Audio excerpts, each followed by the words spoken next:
just more than a week before, we started discussing on the oral examination questions of cardiovascular system in the final professional MBBS exam medicine. So actually, it is a very vast system. So questions can be asked from any corner, but actually we wanted and we still want to start in the very basic things which are essential for passing out. Still, it was not compatible for me to complete a class within one lecture. So I have decided to extend the lecture into a second one. Hopefully we'll complete it by this lecture. So we actually will start from where we left in the last lecture.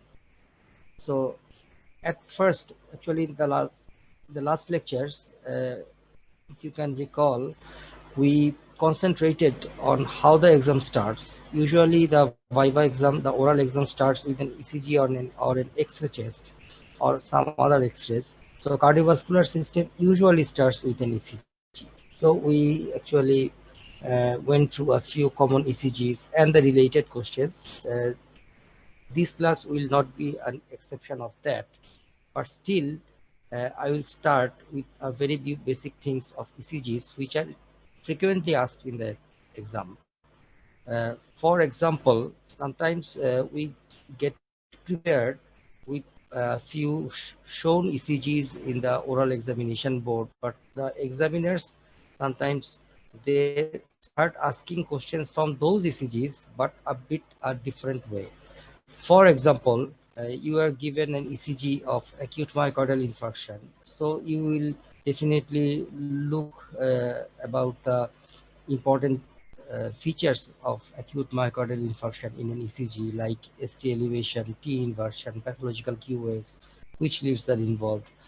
But you may have ignored the ventricular rate of the ECG. So it's often uh, common that the examiner shows an ECG and ask the examinee, okay, show me the P wave, show me the QRS, show me the S, show me the ST segment, show me the T wave, what P wave stands for, these basic things. So I hope you know this, but today I will start with the discussion about the counting the heart rate of from an ECG. It is often asked, okay, this is your ECG, I know this is acute myocardial infarction, but I think you should count the heart rate from it. Okay, let's do it. These type of questions are often asked. So we will learn how to count the heart rate from ECG. Uh, Actually, heart is a pumping organ, and the ventricles are the pumping chambers of heart. So, truly speaking, heart rate means the rate of the ventricle. Okay. So, in ECG, ventricle is ventricles are represented by QRS complex. So, consequently, heart rate, obviously from ECG, should be calculated from the QRS complex, from the frequency of QRS complex. So it will actually vary the method, whether the QRS complexes are regularly placed or they come at irregular intervals. In other words, if the rhythm is regular, that means there is an equal gap between the QRS complexes. We can calculate ECG in one method, but when QRS complexes, the gap is variable, which we call an irregular rhythm. We have to count the ventricular or heart rate with a different method. So let's start with how we can count the heart rate or the ventricular rate when the rhythm is regular. It is very simple. Uh, just we have to count the number of big squares, the large squares between two QRS complexes. So for example, in this ECG, approximately 3 large squares are there between two QRS complexes. And then in the next step, we have to divide 300 with that number, and that is the heart rate. Okay, it's very simple. That means 300 divided by number of large squares between two R waves. or 2 QRS complexes. So in this ECG, we can give an example. In this ECG, there are almost 3 large squares between 2 hours. So the heart rate will be near 300 divided by 3, that is 100 per minute. So this is one way. We can give another example. In this ECG, there are 1, 2, 3, 4, 5, 6, 7, 8 large squares between 2 QRS complexes. So we divide 300 by 8, it is 37.5. So it's better to tell in nearest uh, full number. So integer number, nearest number, uh, that is, it will be near 40 per minute. So this is the way we can count the heart rate when the rhythm is regular. But this rule cannot be applied when QRS come at irregular intervals, that is, the rhythm is irregular. So in irregular rhythm, the heart rate is counted in a different way. Here, we actually, in regular rhythm, we counted the number of squares, the large squares between the QRS complexes. But here, we actually count the number of QRS complexes between a particular number, within a particular number of large squares. Actually, we count the number of QRS complexes in 30 large squares. For example, if we start from here, 1, 2, 3, 4, 5, 6, 7, 8, 9, 10, 11, 12, 13, 14, 15, 16, 17, 18, 19, 20, 1, 2, 3, 4, 5, 6, 7, 8, 9, 10. So this is the number of 30. This is the length of 30 large squares. So we will count it. How many QRS complexes are there in these 30 large squares? So it is 1, 2, 3, 4, 5, 6, 7. Okay, so if there are 7 large QRS complexes in 30 large squares, we just have to multiply this number with 10. So the rule is, if the rhythm is irregular, then count the number of QRS complexes in 30 large square area, in 30 large square span, and then just put a 0 after it. That is, multiply it by 10. So here in this ECG, it is irregular, so we have to use the second formula. If we start from here, about here, there are 30 large squares, and 1, 2, 3, 4, 5, 6, 7. So 7 R's, that is 7 QRS complexes are there in these 30 large squares. So the heart rate will be approximately 7 multiplied by 10, that is 70.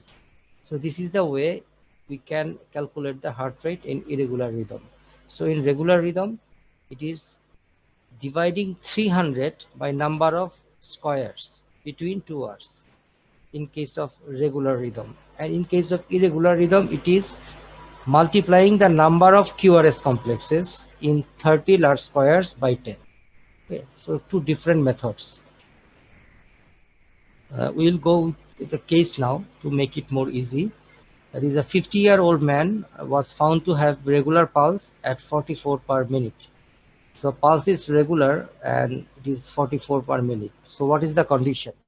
In fact, whenever someone has a pulse rate less than 60, we call it bradycardia. So this condition will be a bradycardia. And what are the possible causes? So if someone has pulse less than 60, that is bradycardia, there are basically two types of arrhythmias that can cause such slow but regular pulse. One is sinus bradycardia, and another one is complete heart block. So only two conditions can produce such a slow pulse, such a slow but regular pulse. One is sinus bradycardia and one is complete heart block. So your answer will be sinus bradycardia, complete heart block. So there are causes of sinus bradycardia, there are causes of complete heart block, but don't go with those causes. Rather, first tell the basic rhythm abnormality. Then if you are asked, okay, then tell me what are the causes of sinus bradycardia, then you can go with the causes of sinus bradycardia. Or what are the causes of complete heart block, you can go with the causes of complete heart block, like that. So don't tell everything in one breath. you have to lengthen your oral examination. So you have to answer step by step, and it is an easier approach. So what is sinus bradycardia? When pulse is less than 60, that is bradycardia, because the sinus node itself is discharging slowly. Okay. So what are the causes of sinus bradycardia? So if you are asked, then physiologically the trained athletes usually have sinus bradycardia. Okay. So this is the physiological cause of sinus bradycardia. Yes, sinus bradycardia can also be found during sleep, but usually we do not count the pulse during sleep, except in some cases of thyrotoxicosis.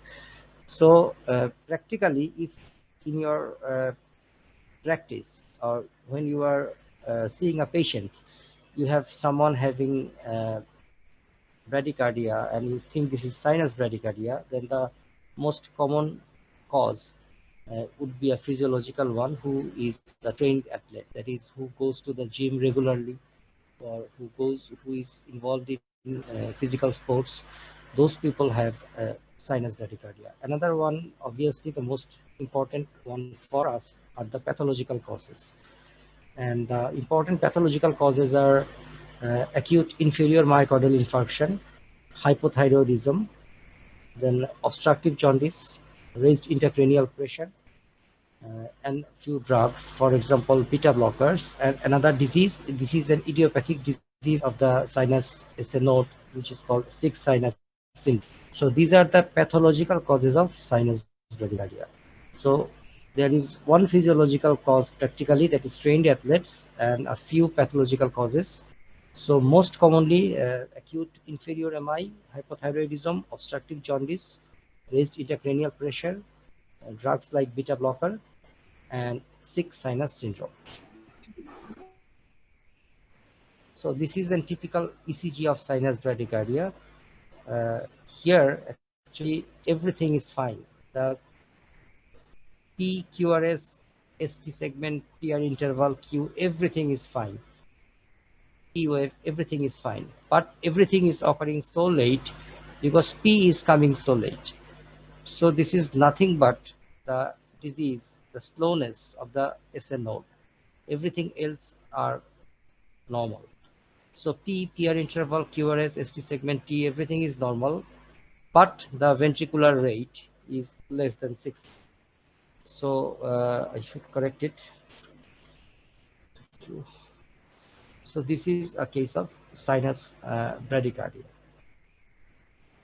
Let's talk about another thing, which is sinus tachycardia. So if someone has pulse more than 100, here is a scenario, that is 25-year lady found to have regular pulse, but the rate is more than 112 per minute. So what is the condition? What are the possible causes?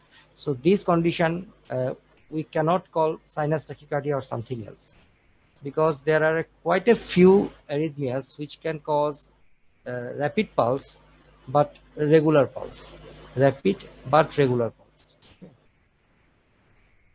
Yes, if someone has a rapid pulse at regular, so we have three conditions which can cause it. One is definitely sinus tachycardia, another one is supraventricular tachycardia, and another one is ventricular tachycardia. So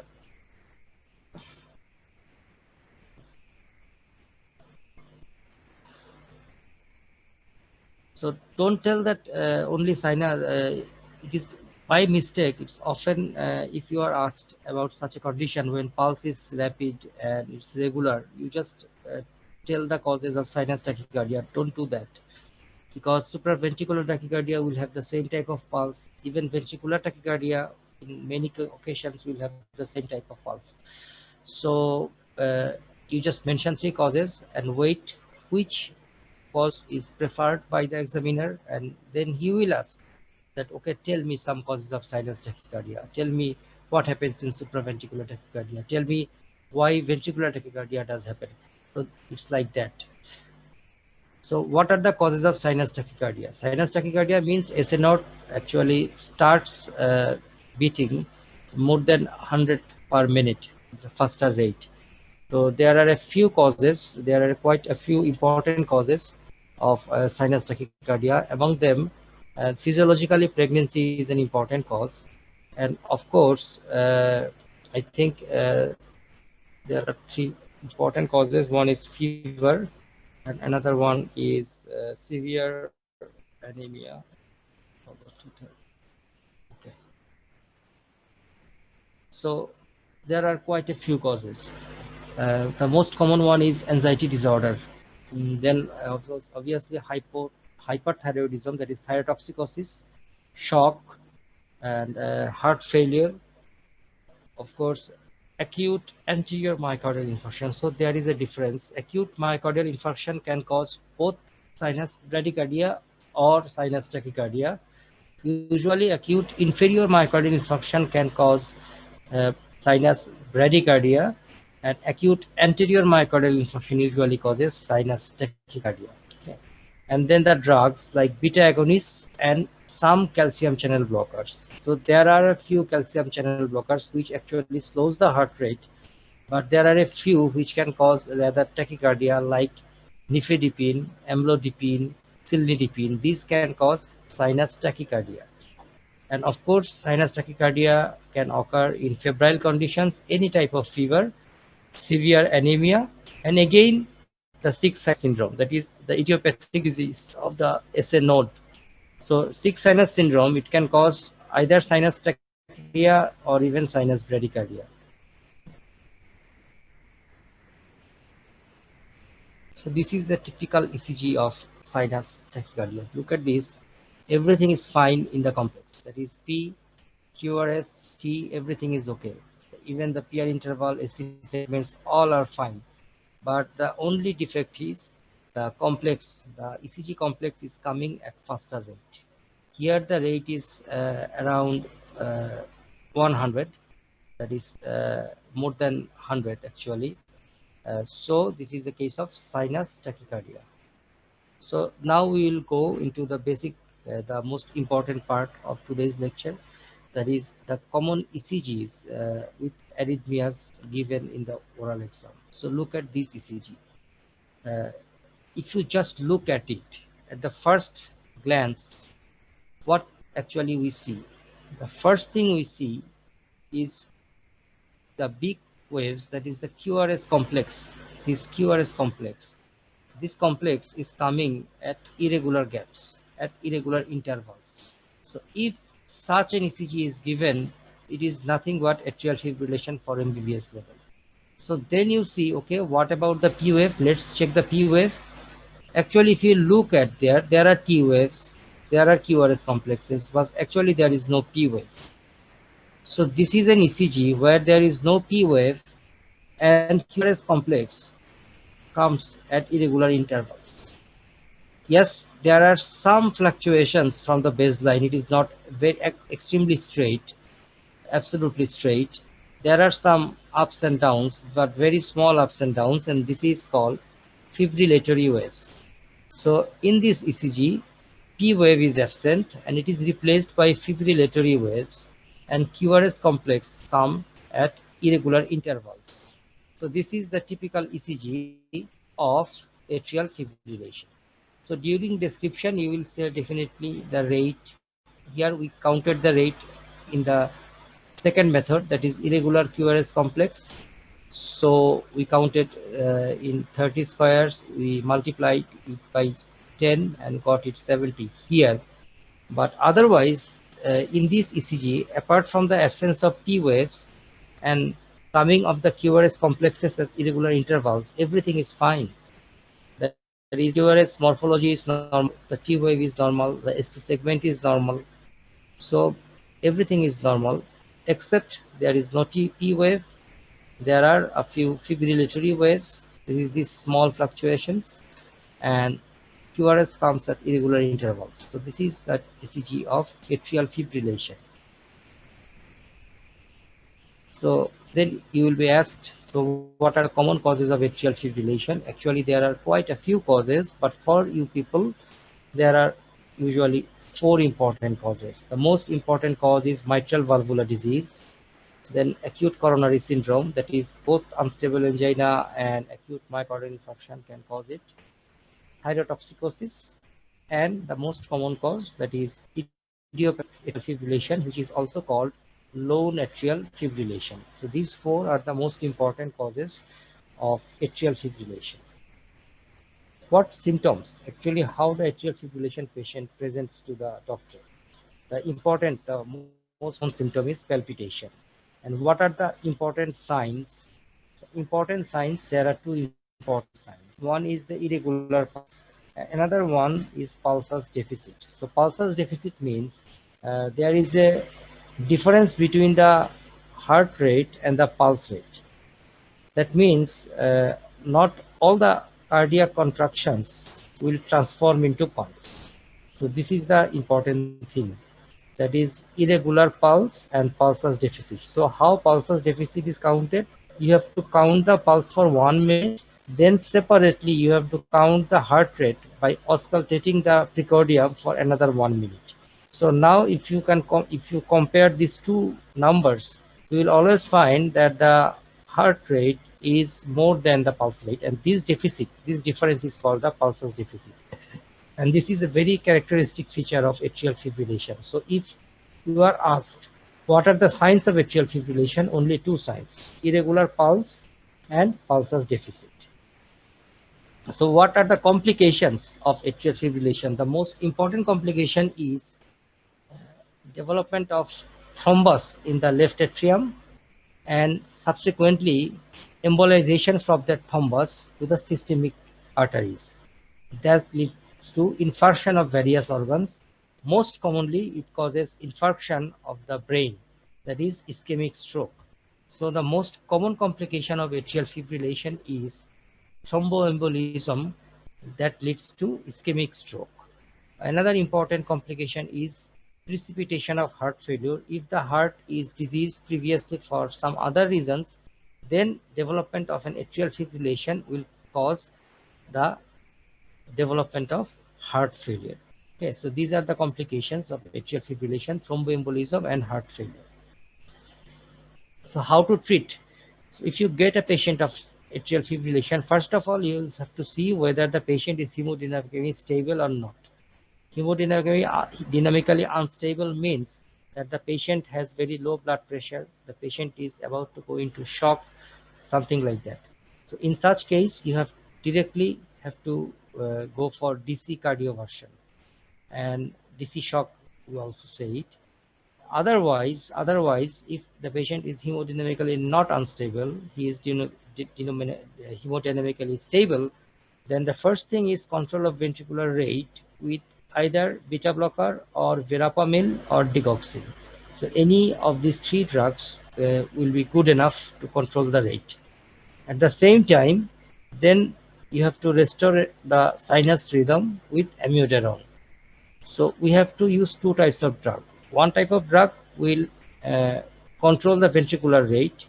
Another type of drug will actually convert the atrial fibrillation into a sinus rhythm. So ventricular rate control is the first step. We have to do it with the help of either digoxin or verapamil or beta blocker. And then we have to restore the sinus rhythm with amiodarone. And all the patients should be given anticoagulant to prevent thromboembolic phenomenon. And of course, when you get a primary disease like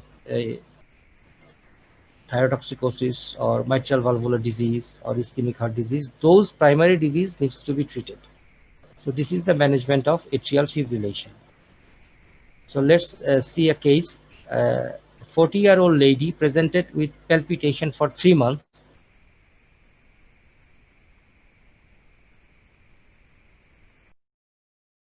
Simple. If someone has irregular pulse, it is atrial fibrillation. How to confirm the diagnosis? And mention 3 possible causes. So how to confirm the diagnosis? Actually, the diagnosis of atrial fibrillation will be confirmed with the help of ECG. That means in ECG, you will have no P waves, there will be fibrillary waves and irregular interval of QRS complexes. And 3 possible causes. So if in this scenario, if you are asked that what are the causes, so we know 4 causes. that is mitral valvular disease, ischemic heart disease, then thyrotoxicosis, and idiopathic. In a 40-year-old lady, if you have to choose any 3 from these 4, you have to remove acute coronary syndrome from your list, because acute coronary syndrome is a disease of the elderly. So in such a condition, if you are asked to mention 3 causes, then just say mitral valvular disease, this is the most common, then thyrotoxicosis, and low atrial fibrillation. So we have removed acute coronary syndrome because the age of this particular patient is young. It is not a good age, suitable age for ischemic heart disease. Let's see another ECG. In this ECG, it's what we see. First of all, we see that it is a very rapid rhythm. That means the rate is quite fast. If you just count, that is there are almost 1.5. That is 300 divided by 1.5. So it will be 200 per minute, the ventricular rate. And then if you look carefully, you will see that there is no P wave. There are QRSs, and it is followed by T, but there is no P. So if a ECG with regular rhythm but no P wave and everything is fine, then it is supraventricular tachycardia. So here the rate will be actually near 200. It is not actually 150. In this ECG, it should be 200. So in a rapid ECG, where P wave is absent, rhythm is regular, QRS, T, everything is normal, then the diagnosis is supraventricular tachycardia. So why supraventricular tachycardia happens actually?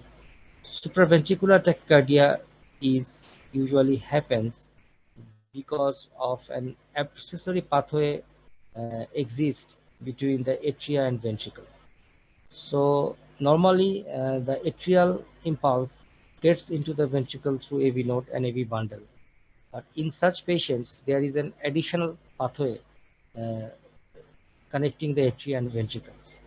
So between these 2 pathways, there occurs a circuit re-entry of electrical impulses. So impulse goes through one pathway, then it comes back to the other pathway.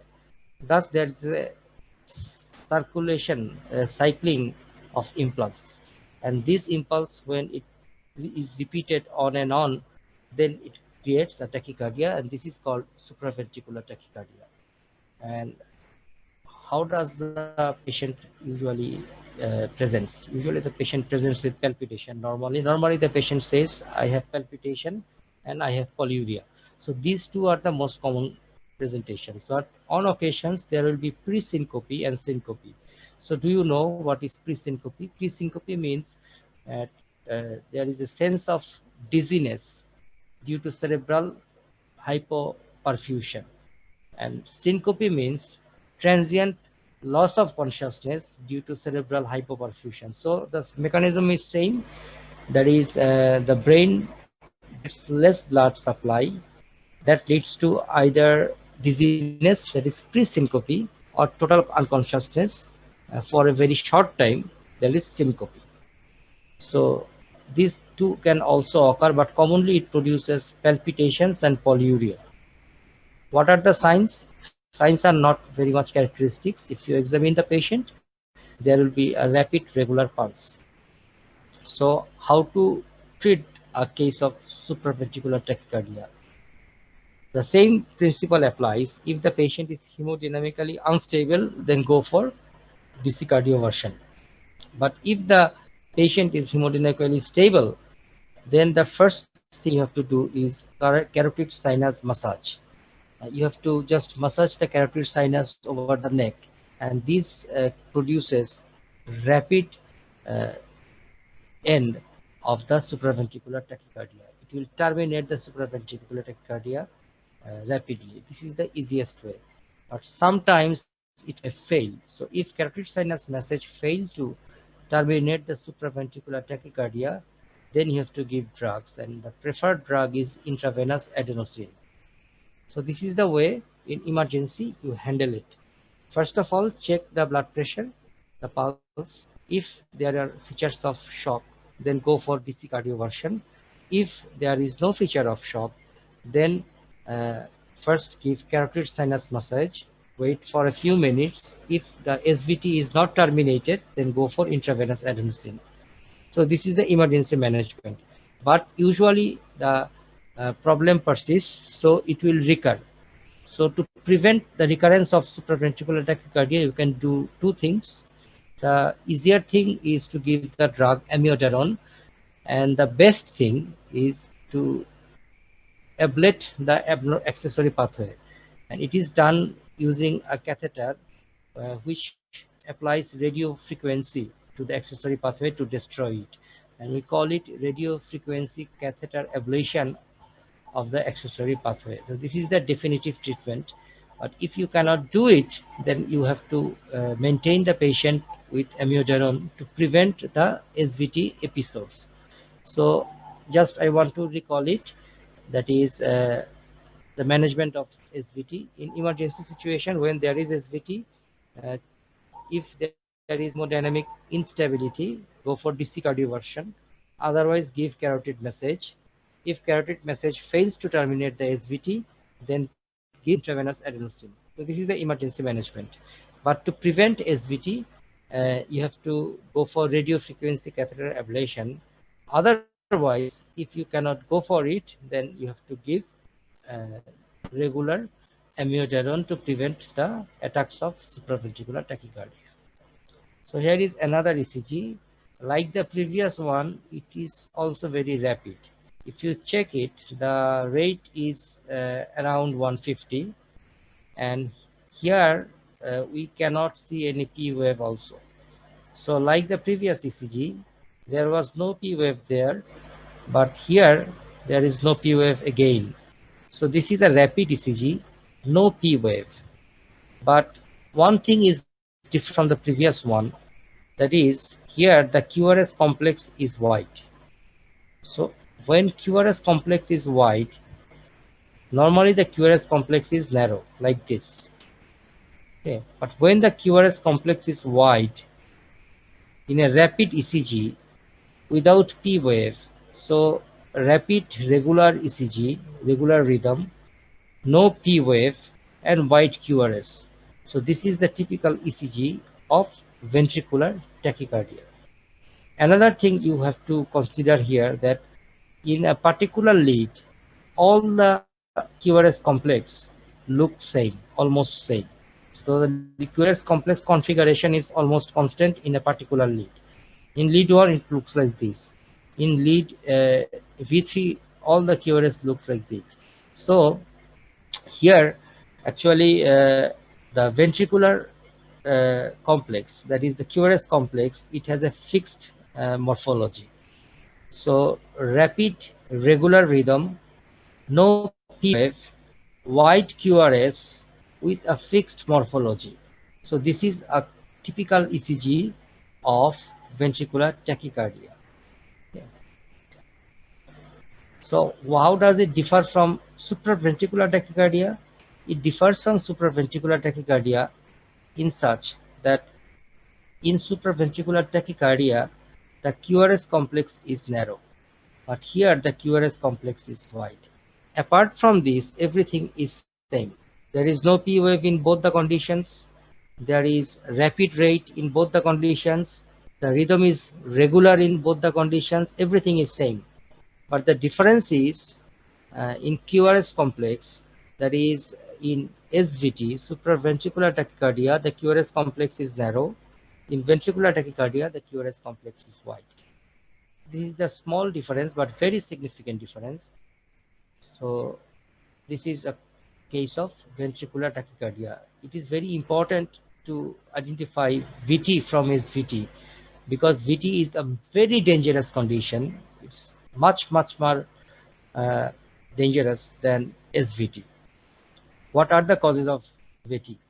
Usually the most common cause is acute myocardial infarction.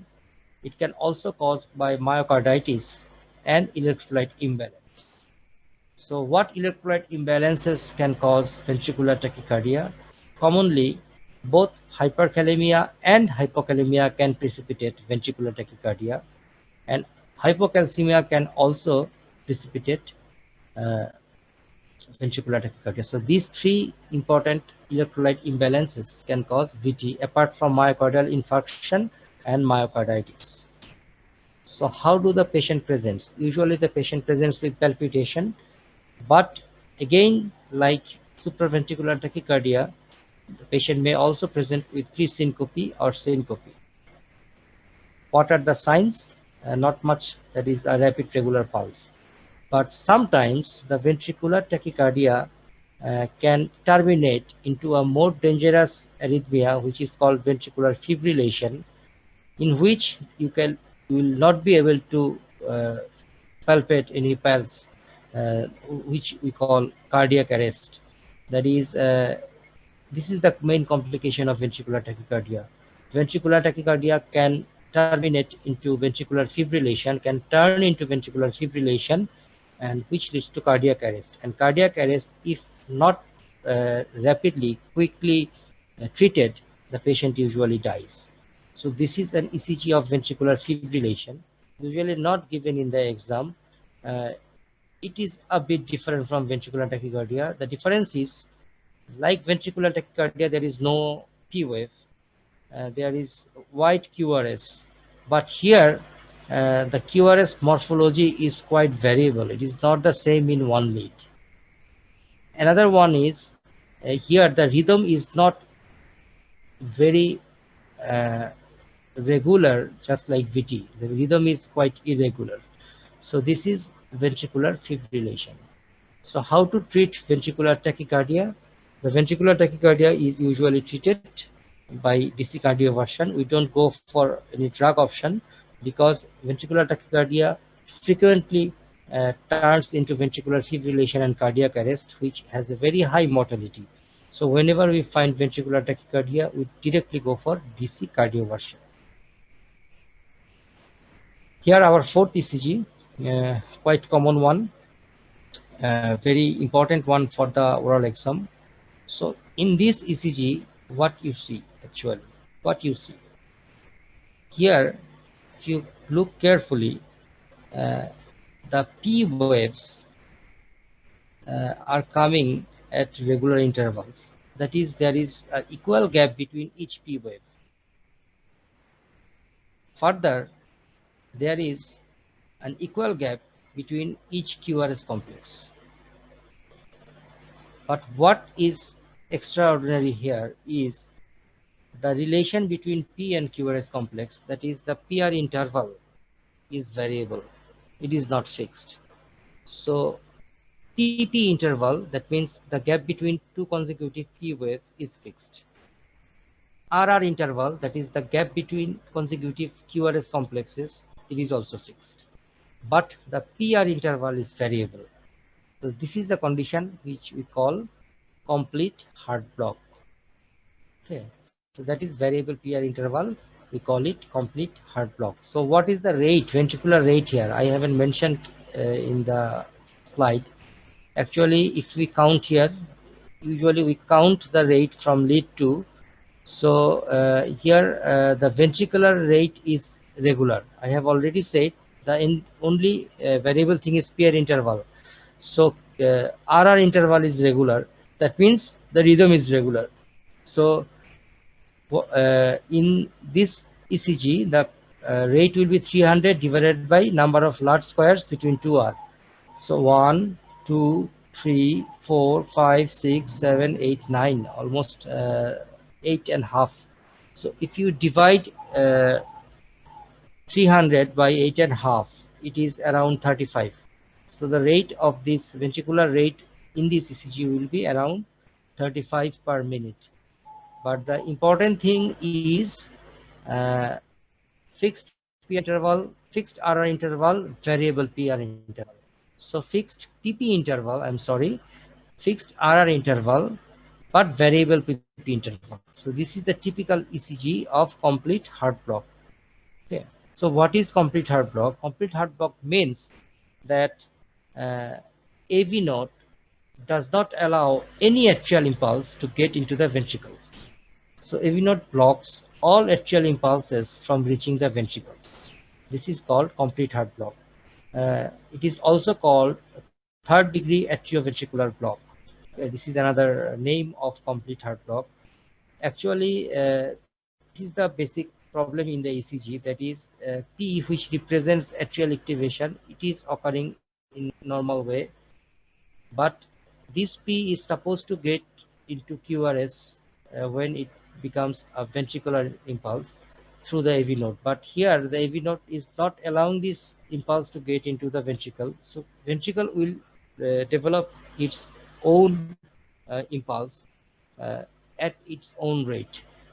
So atria will be beat at some other rate and ventricle will beat at some other rate. So the atrial impulses P will come at regular intervals in its own rate, and QRS will come at regular intervals in its different rate. There is no relation between the P and QRS, and that is the reason the PI interval is different from beat to beat. So this is the pathogenesis of complete heart block. So what are the types of atrioventricular block? Actually, there are three types.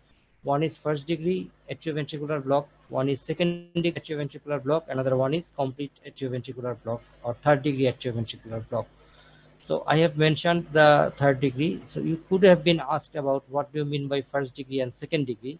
So in first degree AV block, AV node allows all atrial impulse to get into the ventricle, but with a delay. So what happens? That all atrial impulses will be reaching the ventricles. So all QRS complexes will come from the P wave. But here it will come after a delay. And this delay is done by the AV node.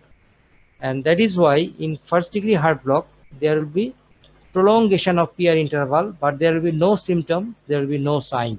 Clinically, it is silent. It can be only detected in ECG. And this is a very benign condition. So what is secondary AV block? That is second degree AV block. In second degree AV block, the thing is a bit worse than the first degree. Here, the AV node allows some atrial impulses to reach ventricle and blocks the others. So what happens in first degree? AV node allows all atrial impulses into ventricle. AV node is the gateway between atria and ventricle. So, but it allows all the atrial impulses to get into ventricle in first degree heart block, but with a delay. In second degree heart block or second degree AV block, the thing is worse. That is, AV node does not allow all atrial impulse to get into the ventricle. It will allow some and block the others. And in the complete or third degree AV block, what happens? Actually, AV node does not allow any atrial impulse to get into the ventricle. So this is the difference. In first degree heart block, all atrial impulse gets into ventricle, but delayed. In second degree heart block, some atrial impulse will get into ventricles, other will never. In complete heart block, no atrial impulse will get into ventricle. So what is the symptom of complete heart block?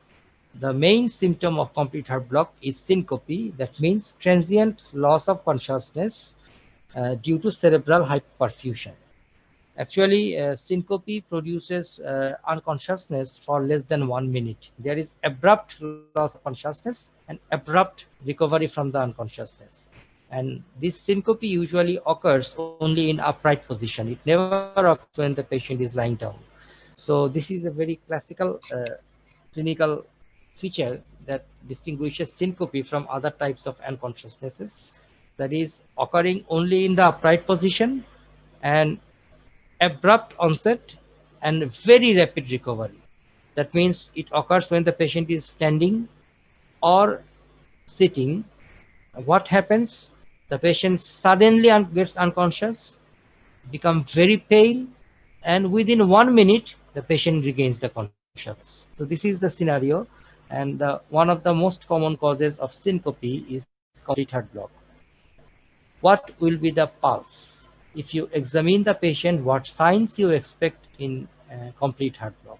We expect two signs. One is slow regular pulse. like sinus bradycardia.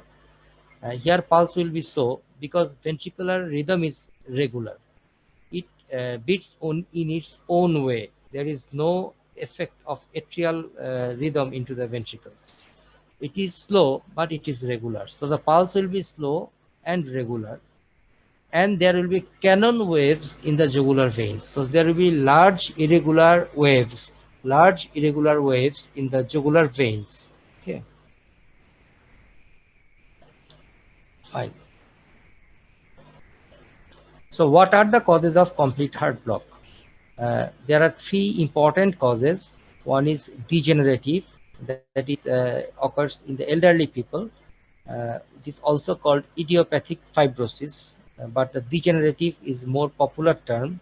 Then the acute coronary syndrome, and finally drugs like beta blockers, verapamil, and digoxin. So we see these three drugs we used actually to control the ventricular rate in atrial fibrillation. Actually, what we do, we create a complete heart block. We create an heart block, atrioventricular block in atrial fibrillation with these drugs to reduce the ventricular rate. Okay, let's get it out. So what are the common causes of complete heart block? Three common causes: degenerative, ischemic heart disease, and drugs. Which drugs? Beta blockers, verapamil, and digoxin. So how to treat complete heart block? There is one way to treat complete heart block is by inserting a pacemaker. There are no other way you can treat it. If you want to increase the rate of the ventricle, the only way is to use a pacemaker. Okay, so we see our first X-ray of today's lecture. So in this X-ray, the left side, this is an X-ray chest, obviously. Here in this X-ray chest, the left heart border is straightened. Another one, we can see that there is increased vascularity in the upper part of the lung, which we call upper lobe diversion of veins. And there is a double contour in the right heart border. Here is one border, another one is here. So double contour of the right heart border. So this is the typical X-ray of mitral stenosis. That is straightening of the left heart border, double contour of the right heart border, and upper lobe diversion of vessels. So you have to describe the same way you describe the X-rays in the respiratory cases. That is, positive things should be mentioned first, followed by the normal things. This is an X-ray chest, posterior anterior view showing straightening of the left heart border, double contour of the right heart border, and upper lobe diversion of vessels. Then other things, that is lung fields, postophrenic and cardiophrenic angles are clear, trachea is central, bony thorax and soft tissue shadows are normal. So my radiological diagnosis is mitral stenosis. So what are the causes of mitral stenosis? In our country, there is only one cause of mitral stenosis, and that is rheumatic fever. There is no other cause in our country. What symptoms the patient may present with? Usually, the patients of mitral stenosis presents with palpitation, dyspnea, cough, and hemoptysis. So I should at palpitation. Palpitation is a very important symptom because mitral stenosis patients often develop atrial fibrillation. So palpitation is very important in them.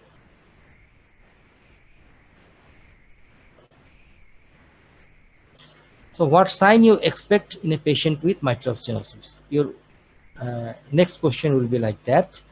So please answer the way I am telling.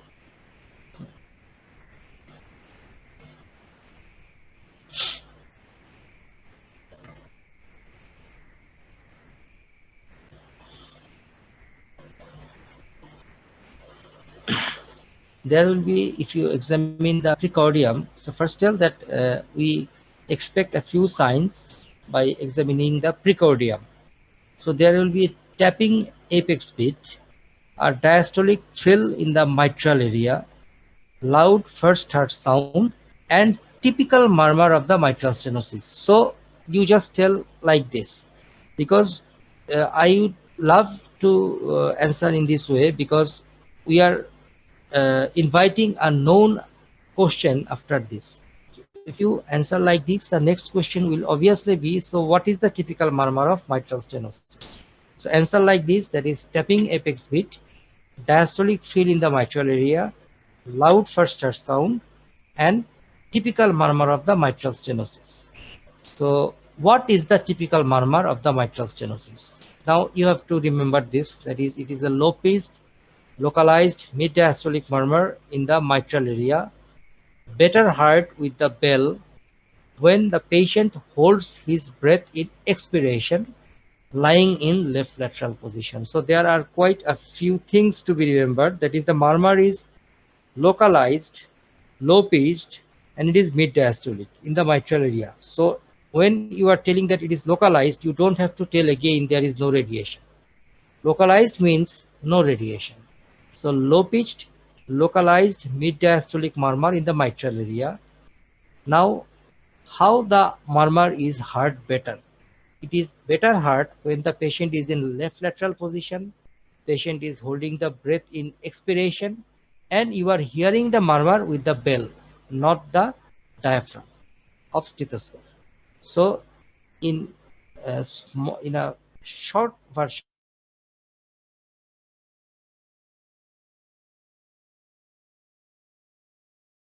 bell when patient holds his breath in expiration and lying in left lateral position. So how will you confirm the diagnosis of mitral stenosis? The confirmatory investigation will be Doppler echocardiogram. And what are the complications of mitral stenosis? Usually mitral stenosis has quite a few complications. The more important one is development of atrial fibrillation. So in atrial fibrillation, we said that the most important cause is mitral valvular disease. Again, in mitral stenosis, the most common complication is atrial fibrillation. And consequently, in atrial fibrillation, actually what happens, there is thrombus formation in the left atrium and embolic stroke. So complication, the most common complication of mitral stenosis is atrial fibrillation and subsequent thromboembolic stroke. And another important complication of mitral stenosis is heart failure. So how to treat mitral stenosis? So mitral stenosis is caused by rheumatic fever in our country. This is the exclusive cause of mitral stenosis. So all patients of mitral stenosis should be given oral penicillin lifelong as a secondary prophylaxis of rheumatic fever. And obviously, if the patient has atrial fibrillation or heart failure, those conditions should have their own treatment. The supportive and symptomatic treatment for atrial fibrillation or heart failure. For example, if the patient is in heart failure, you have to give diuretics, ACE inhibitors, etc. If the patient is in atrial fibrillation, you have to give digoxin, DC shock, amiodarone, etc. So it will happen it will depend according to the complication the patient is having. But in one line, you will just say the treatment of atrial fibrillation and heart failure. It is easier because if you want to mention drugs separately here, it is complicated. So if you answer like this, okay, the patient should be given lifelong penicillin prophylaxis, then supportive and symptomatic treatment of heart atrial fibrillation or heart failure if they are present. So then the examiner may ask you, okay, if it is atrial fibrillation, how will you treat? And you know the treatment of atrial fibrillation. If it is heart failure, how will you treat? You know the treatment of heart failure, so you can answer.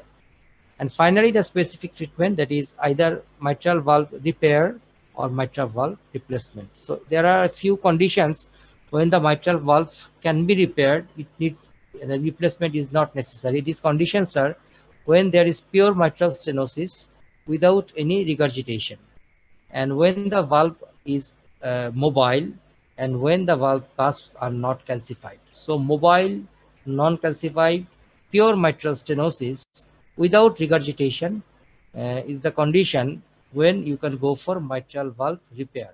But if mitral stenosis is associated with mitral regurgitation, the valves are not mobile, and or the valves are calcified, in that case you have to replace it. Okay. So this is the condition. These are the conditions when valve have to be replaced. Actually, this is not repair. This is replacement. I think I should correct it. So these are the criteria for mitral valve replacement. So repair is still possible when mitral stenosis is not having any regurgitation. The valves are mobile and not calcified. But you have to replace the valve. There is no way to repair it when there is associated regurgitation or the valve is not mobile and when there is calcification in the valve. So this is the second X-ray. In this X-ray, there is also straightening of the left heart border. There is double contour of the right heart border. There is hyperlobe diversion of veins. But in addition, there is enlargement of the cardiac shadow. So it is almost like the X-ray of mitral stenosis. The only difference is there is enlargement of the cardiac shadow. So when an X-ray, just like mitral stenosis, having enlargement of the cardiac shadow, our diagnosis will be broadened. We cannot tell mitral stenosis now. You have to mention that it is a mitral valvular disease. So just tell mitral valvular disease. It could be stenosis, it could be regurgitation, but you cannot tell whether this is regurgitation or stenosis from this X-ray.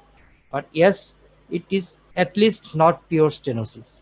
Pure mitral stenosis never cause enlargement of the cardiac shadow. Yes, mitral regurgitation can cause enlargement of the cardiac shadow, and mitral stenosis and mitral regurgitation, if they occur together, which is not very uncommon, it can also cause enlargement of the cardiac shadow. So here the diagnosis should be mitral valvular disease.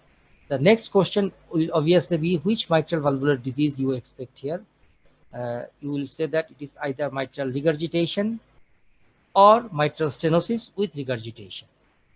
So if you are asked, so why did you omit mitral stenosis from your list while telling the cause of this valvular disease, you will boldly say that pure mitral stenosis never causes enlargement of the cardiac shadow.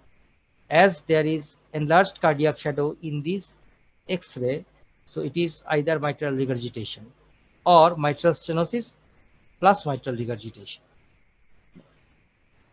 So this is mitral valvular disease. So we will now have a few talks on mitral regurgitation. So what are the causes of mitral regurgitation?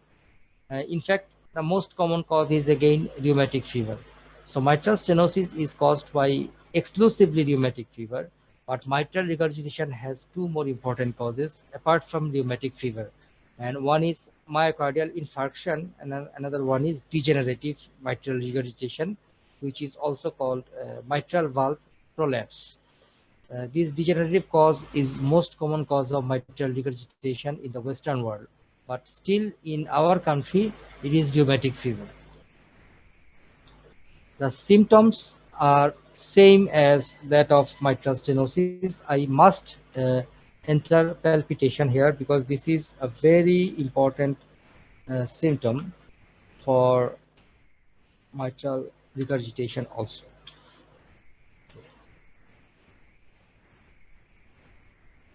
The signs.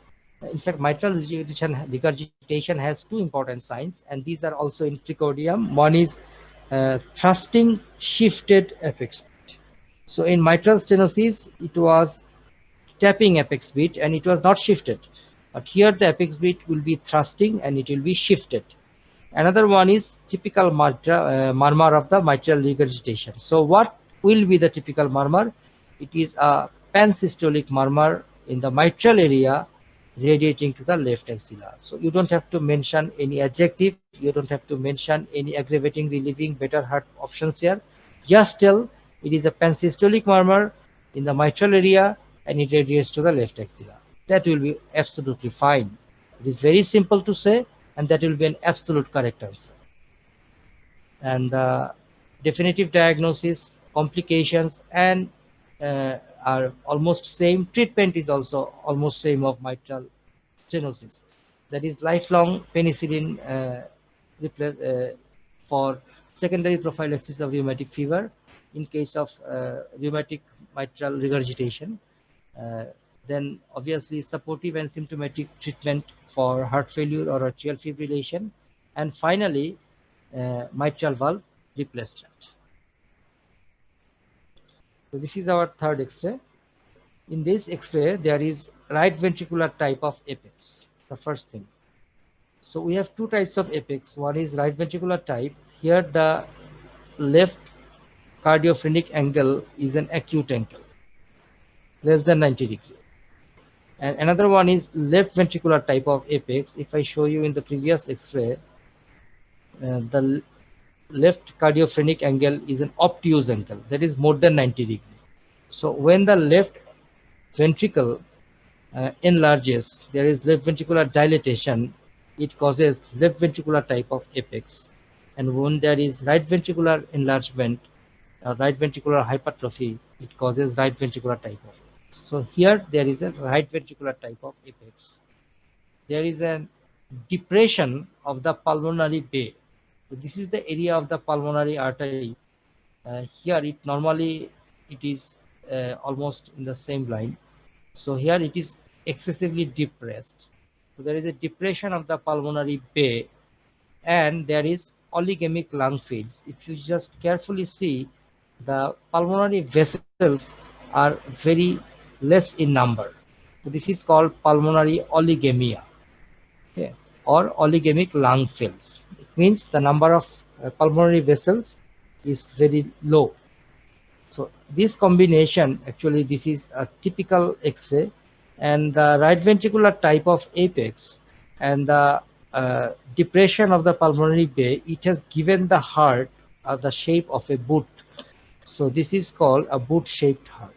So if we read the X-ray in proper way, that will be, it is an X-ray chest posterior ventral view showing a right ventricular type of apex, depression of the pulmonary bay, giving the heart a boot shape with oligemic lung fields. So my diagnosis will be tetralogy of Fallot.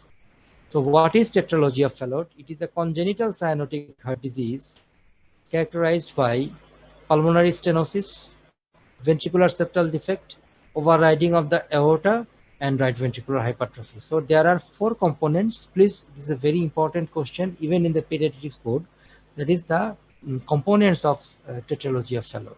This is the most common congenital cyanotic heart disease. There are quite a few congenital heart diseases like ventricular septal defect, atrial septal defect, and patent ductus arteriosus. All these three, they do not produce cyanosis from the first day of life. They produce cyanosis later when they produce Eisenmenger syndrome, later on life. Sometimes they never produce cyanosis. But this condition, the Fallot's tetralogy or tetralogy of Fallot, it causes cyanosis from the first day of life. So that is why it is grouped in the cyanotic congenital heart disease. And VSD, ASD, PDA are grouped as acyanotic congenital heart disease. And what are the symptoms of TOF? In fact, the symptoms of TOF is called Fallot space. That is the Fallot's spell. Fallot spell means that is dyspnea, cyanosis with or without syncope on exertion. So when the baby runs, when the baby does some exercise, when the baby does some physical sports, suddenly the baby becomes dyspneic, the baby becomes cyanosed, and sometimes the baby develops syncope, loses the consciousness for a very brief time. So this is the typical symptom of tetralogy of Fallot. It is called Fallot spell. And this dyspnea and cyanosis is partially relieved when the baby takes a squatting position. Okay, so this thing completes the typical symptom of tetralogy of Fallot. So the typical symptom of tetralogy of Fallot is called Fallot's spell, that is dyspnea, cyanosis, and syncope on exertion, relieved by squatting. What signs you expect? Definitely the first thing you will look is the clubbing. and central cyanosis. In general examination, there will be clubbing and central cyanosis. And if you examine the precordium, you will find a systolic frill and an ejection systolic murmur in the precordium. So these are the signs. How to confirm the diagnosis? Again, it is confirmed by Doppler echocardiogram. Obviously, I think the spelling should be corrected. And what is the treatment? So Fallot spells are treated at emergency with the help of oxygen. So oxygenation actually aborts the Fallot symptoms, and the specific treatment is surgical correction of all the abnormalities present since birth. That is the ventricular septal defect, the ventricular, then the widening of the stenosed pulmonary valves, all can be done by surgery. Another thing is a Blalock-Taussig shunt. It means that because of long-standing pulmonary stenosis, the pulmonary vessels are actually not well developed in tough patients. So here what we do a shunt between the systemic arteries with the pulmonary arteries.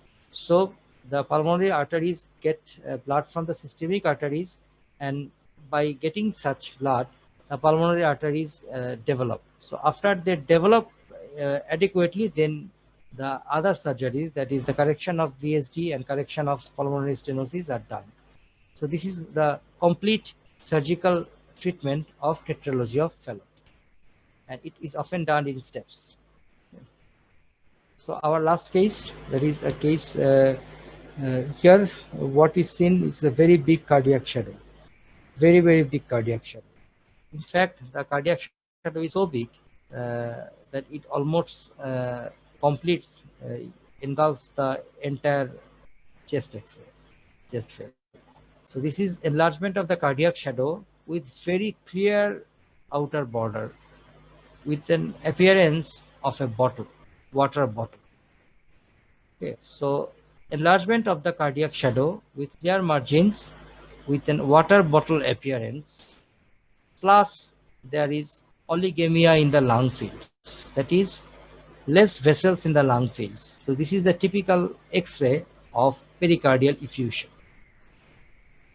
Enlarged cardiac shadow with sharp margin giving water bottle sign and oligemic lung fields. So this is the typical X-ray of pericardial effusion. So what are the common causes of pericardial effusion? The common causes of pericardial effusion are acute pericarditis. Usually acute pericarditis is caused by viral infections, and often there is no virus isolated, so it is often called acute idiopathic pericarditis. So acute pericarditis means either viral or idiopathic, then tubercular pericarditis, hypothyroidism, metastasis, and lymphoma. So these 5 are the important causes of pericardial effusion. Pericardial effusion is usually asymptomatic, but sometimes it can present with shortness of breath and chest compression. If you examine the patient with pericardial effusion, you will have 2 signs. One is impalpable apex bit. Apex bit will be hidden by the fluid around it, so you will not be able to palpate it. Another one is faint heart sounds.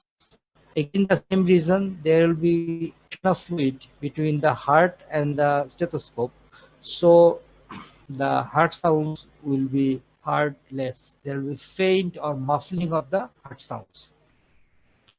The 2 signs, that is impalpable apex beat and faint heart sounds. So how to confirm the presence of fluid? The confirmatory test of this fluid is echocardiogram. With the help of echocardiogram, you can confirm there is a fluid. But to know why there is pericardial effusion, we have to go for other tests like pericardial fluid study, Monto test, complete blood count, and peripheral blood flow, thyroid function test, etc. But the presence of fluid can be confirmed with the help of echocardiogram. So what is the complication of pericardial effusion? There are 2 dangerous complications. Usually pericardial effusion is asymptomatic. It doesn't produce any complication, but sometimes when pericardial effusion develops very rapidly, or when the pericardial effusion is very big, there is huge collection of fluid in the pericardial sac. So very rapidly developing pericardial effusion and huge pericardial effusion produces a condition, we call it cardiac tamponade. That means this fluid now compressing the heart and reducing the cardiac output. It is called cardiac tamponade. Another one is in long-standing chronic pericardial effusion, there is calcification of the pericardium, which also makes the heart walls stiff. So the heart cannot expand well during diastole, and this is called constrictive pericarditis. So these two conditions are actually complications. That is, one is cardiac tamponade, another one is constrictive pericarditis. These are the common complications. These are the dangerous complications of pericardial effusion.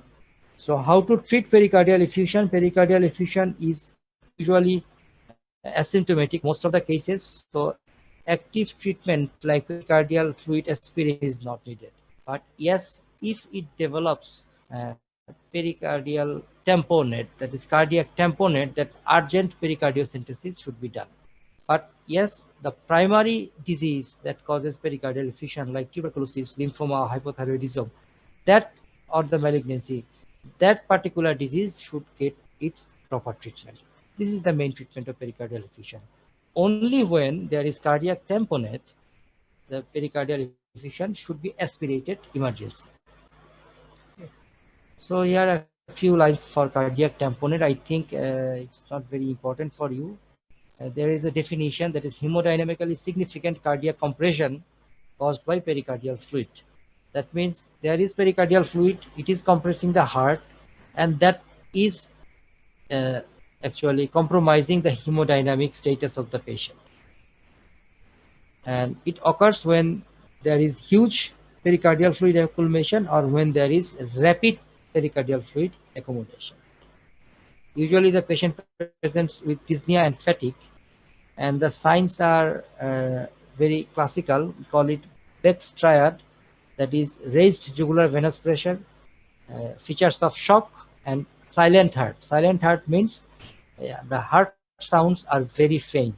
So this triad, that is raised jugular venous pressure, hypotension, and silent heart, this triad or the Beck's triad is diagnostic of cardiac tamponade. And cardiac tamponade should have immediate treatment with aspiration or pericardiocentesis. So thank you. I think we have ended the lecture. It's quite late. I'm really sorry, and hopefully we'll meet soon after a few days, because I have important things to do next week. So probably the next class, if that happens, will occur after 10-12 days. In this week I have a few important things to do, so I have not enough time to prepare myself for the next lecture this week. So it will happen probably the next week, and I will ask you in which topic you want to know. We have talked about the most important two topics of the oral exam, which actually begins the oral exam in each board. One is respiratory, one is cardiovascular. So if you are interested to think you know about the oral exam questions of any other chapter, please let us know. So probably showing due respect to your opinions, your recommendations, we will set the next class after 10-12 days. So till then, take care and have a nice time. Allah Hafiz. Thank you.